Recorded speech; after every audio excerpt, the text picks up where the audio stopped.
Hello and welcome to Uzbek World News, and my name is Bahram Gafarov. Uzbek President Shavkat Mirziyoyev is expected to receive Tatarstan's President Rustam Minnikhanov this week. The press secretary of the President, Sherzod Asadov, has announced on Monday. He also briefed on the recently signed decrees along with President's agenda for this week.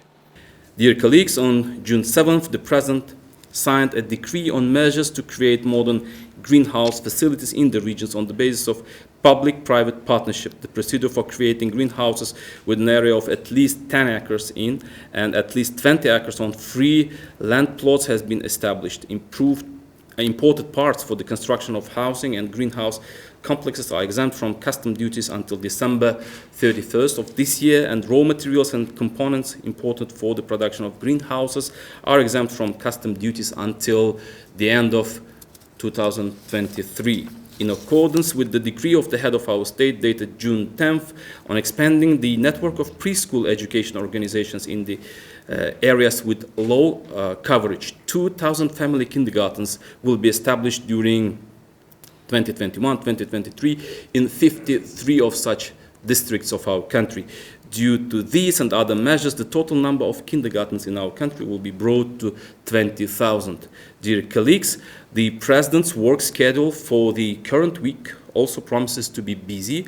Today, a presentation on the health sector is planned, primarily on oncology and hematology, as well as a presentation on the cooperation between the Tashkent region and Tatarstan of Russian Federation.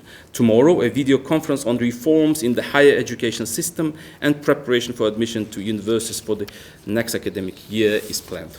On June 15th, the President of our country is scheduled to meet with the Minister of the United Arab Emirates for Government and Future Affairs, Muhammad bin Abdullah Al-Gergawi, and on June 16th, the head of our state will receive the President of Tatarstan, Rustam Minnikhanov. The President is expected to visit the Andijan region on June 17th, 18th. We will inform you about all these events in due course. Follow our official social resources. World's leading blockchain platform, Phantom, is set to help Uzbekistan modernize its technological infrastructure. The platform has entered into partnership with Ag Mentors Group, founded by Elyor Ganiyev, former Deputy Prime Minister and ex-Minister of Foreign Economic Affairs, Investments and Trade of Uzbekistan. This partnership coincides with an ongoing initiative for digital transformation in Uzbekistan. In a widely lauded decree issued late last year, Uzbek President Shavkat Mirziyoyev set forth a comprehensive agenda to integrate digital technologies into government services and the economic sector. The Uzbek government's 2030 Digital Uzbekistan strategy provides for the introduction of a digital ID card and significant investment in IT services and education. This ambitious plan aims to eliminate the digital divide and radically modernize public services. Phantom will support Uzbekistan's digital transformation with tailored solutions for supply chain, ERP, MIS, central bank digital currency, and more, the company said in a statement. Elyor Ganiyev said that the introduction of digital technologies, the creation of e-government, and the provision of digital public services were key priorities of the Uzbek government. Centuries-old Quran Catalanga has been restored in Uzbekistan. Starting work in 2019, scientists of the Louvre Museum Axel Deleu and Aurélie Stretry complete the work in 3 stages. The manuscript was created in the last quarter of the 8th century and could consist of 206 pages, but only 97 survived, 17 of which are stored in Uzbekistan. The Catalanga Quran has tremendous religious significance for Islam and belongs to the cultural and historical heritage of all mankind. The restoration process involved specialists from the National Library of Uzbekistan, Development and Culture Fund under the Ministry of Culture and Muslims Office of Uzbekistan. Separate waste collection system is being introduced in the capital city of Uzbekistan as Tashkent's largest 40 meters deep and 59 hectares in size landfill is almost full. The capital city ejects 2,000 tons of waste every day. Starting from 2021, within 3 years, the entire Tashkent could be covered by a system for sorting solid household waste. The procedure would be comprised of 3 stages. The first is set to collect waste with division into categories: recyclable, non-recyclable, and organic on the territory of 24 districts. In the second stage, more districts would be served the named service by the end of 2022. Lastly, by 2024, the system will work across the city. The Solik recreational area in Bostanlik district of Tashkent region went under hammer for over $1.4 million at an online auction, the press service of e-auction has said. Meridian Tempo became the new owner. The area is about 5.9 hectares and its 3,525 square meters are occupied by buildings. The facility has electricity and water but no gas. Meanwhile, the recreation area is not functioning. A new owner is expected to restore its operation. The Uzbek state sells assets, hoping that private businesses will be able to attract investment, create new jobs and better cope with entrepreneurship. The list includes mountain hotels in Chavak Resort, Ichankala touristic complex in Khiva and several others. In Uzbekistan, the total number of confirmed coronavirus cases hit 103,813 on Monday. Most of them were registered in Tashkent. 3 people passed away. The death toll from the infection reached 708. Total recoveries as of Monday stood at 99,416. The country received 2 more batches of Uzbek Chinese vaccines on July 10, bringing the stock of vaccines to 5.4 million doses. Over 2.4 million doses have been used so far. On June 11, Uzbekistan sent 1,000 humanitarian supplies of oxygen cylinders to Afghanistan.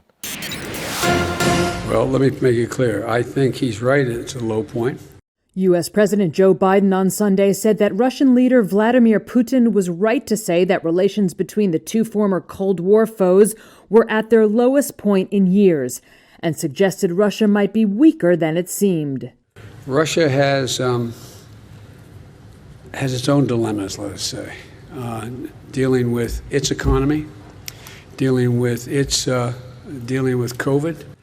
They have also bitten off some real problems they're going to have trouble chewing on. And for example, the rebuilding of Syria, of Libya. Biden's comments came at the tail end of the G7 summit in England, and just days ahead of his Wednesday meeting with Putin in Geneva that promises to be a combative encounter given the 2 countries' disputes over spying, hacking, election meddling, Ukraine, Belarus, and human rights. Asked why Putin had not changed despite years of Western sanctions, Biden quipped, "He's Vladimir Putin. Autocrats have enormous power. They don't have to answer to a public. And the fact is that it may very well be, if I respond in kind, which I will, that it doesn't dissuade him. He wants to keep going." Biden was also asked why he and Putin will hold separate press conferences after their meeting rather than facing the media together. This is not a contest about who can do better in front of a press conference or try to embarrass each other.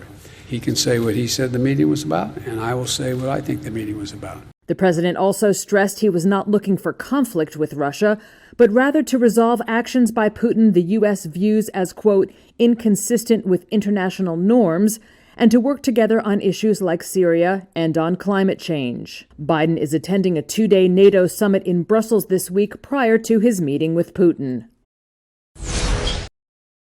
British Prime Minister Boris Johnson said on Sunday that the G7 nations have pledged to provide 1 billion COVID-19 vaccinations to help boost vaccination campaigns in poorer countries. During a news conference following the conclusion of the summit in England's Cornwall, Johnson said the pledge was in response to a request by him.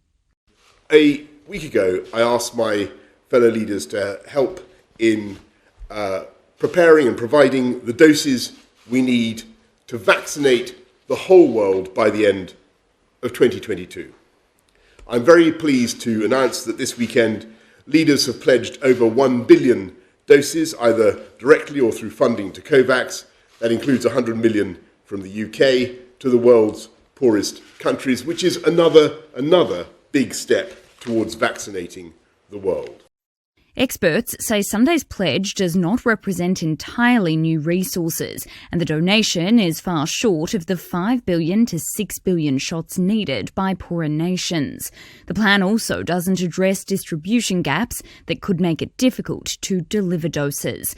Oxfam's head of inequality policy, Max Lawson, said the charity is bitterly disappointed. It's absolutely not enough, and not just Oxfam, the WHO has said we need far, far more, we need them now. And we also need them to share the intellectual property.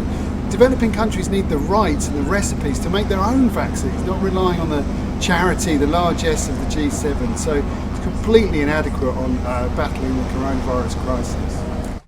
Stephen Morrison, the director of the Global Health Policy Centre at the Centre for Strategic and International Studies, however, called the move a very significant step.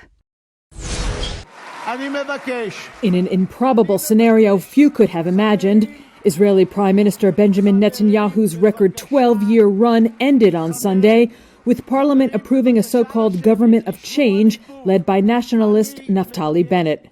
The newly elected coalition, consisting of left-wing, centrist, right-wing, and Arab parties, was voted in by a razor-thin margin, with little in common except the desire to unseat Netanyahu, underscoring its likely fragility.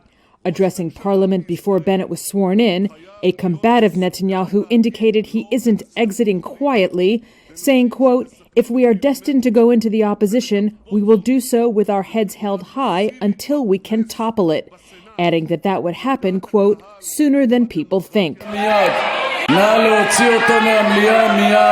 Interrupted by non-stop shouts of liar and shame from Netanyahu loyalists in Parliament, Bennett thanked the former prime minister for his, quote, "lengthy and achievement-filled service on behalf of the State of Israel."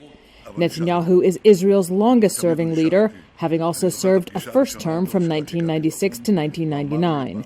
But he was weakened by his repeated failure to clinch victory in 4 elections over the past 2 years, including a vote in March, and by an ongoing corruption trial in which he has denied any wrongdoing. Israel and Palestinian militant group Hamas also engaged in over a week of intense warfare last month, with both sides criticized for civilian casualties.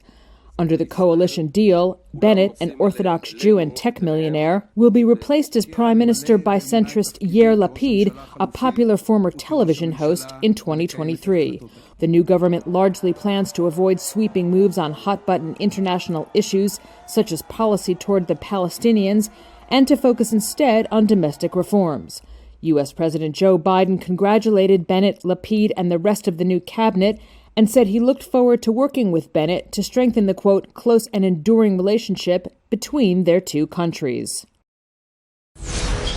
Swiss voters rejected key climate change measures in a nationwide referendum on Sunday. That included a new law that was intended to help the country meet its goal for cutting carbon emissions under the Paris Agreement. The new CO2 law was narrowly rejected, with just over 51% of voters opposing it. Under that law, surcharges on car fuel would have been increased and a levy on flight tickets imposed. But opponents said that would not help the environment, as Switzerland is responsible for only 0.1% of global carbon emissions. Instead, they said it would only increase business costs. The result was a defeat for the Swiss government, which supported the new law. The environment minister said it would now be very difficult to reach its 2030 goal of cutting carbon emissions to half of their 1990 levels and to become net neutral by 2050. Swiss voters also rejected 2 other environmental proposals. One was to reduce the use of pesticides by offering subsidies to farmers who do so. The other proposal would have banned artificial pesticides outright. Separate referendums on a new anti-terrorism law and another providing financial support for businesses during the global health crisis were approved on Sunday. Toshiba's chairman is resisting pressure from investors to quit. Osamu Nagayama on Monday blamed the firm's problems on former CEO Nobuaki Kurumatani. His confrontational attitude towards shareholders contributed to the current situation, the chairman argues. Toshiba has come under fierce scrutiny in recent days. Last week, an independent probe said the conglomerate colluded with the Japanese government to lean on foreign investors. It said Toshiba asked Japan's powerful trade ministry to help pressure shareholders into backing management plans. One shareholder has called it the world's worst corporate scandal in a decade. On Monday, Nagayama did apologize and admitted there were lapses in governance of the firm. but he said he wanted to stay on and help rebuild Toshiba. Nagayama also said the company would hold an emergency general meeting to appoint a new board. He says it wants to include 2 foreign directors among a committee that will conduct a strategic review. Marine biologists are investigating a mystery skin disease afflicting white-tipped reef sharks in Malaysia. Early reports suggest rising sea temperatures could be to blame.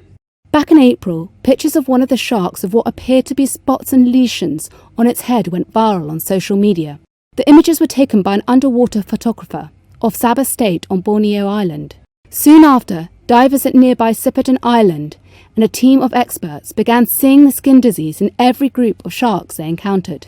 The team puts it down to the sea surface temperature, which they say had risen to 29.5 degrees Celsius in May, a degree higher than in 1985. Davies Austin Speegee is a senior marine biologist with the conservation group Reef Guardian. As Sipadan is a fully marine protected area, any form of fishing is prohibited, and thus we can rule out the possibilities that the lesions seen in the shark were sustained from fishing activities, and also the geographical location of Sipadan in the middle of nowhere with limited and controlled human activities means that the marine water quality there is not affected by domestic wastewater and other land-based sources. Last month, the research team tried but failed to capture some of the sharks to secure samples for testing. The team plans to make another attempt in July. So far, these have been the latest news for today. Goodbye, take care.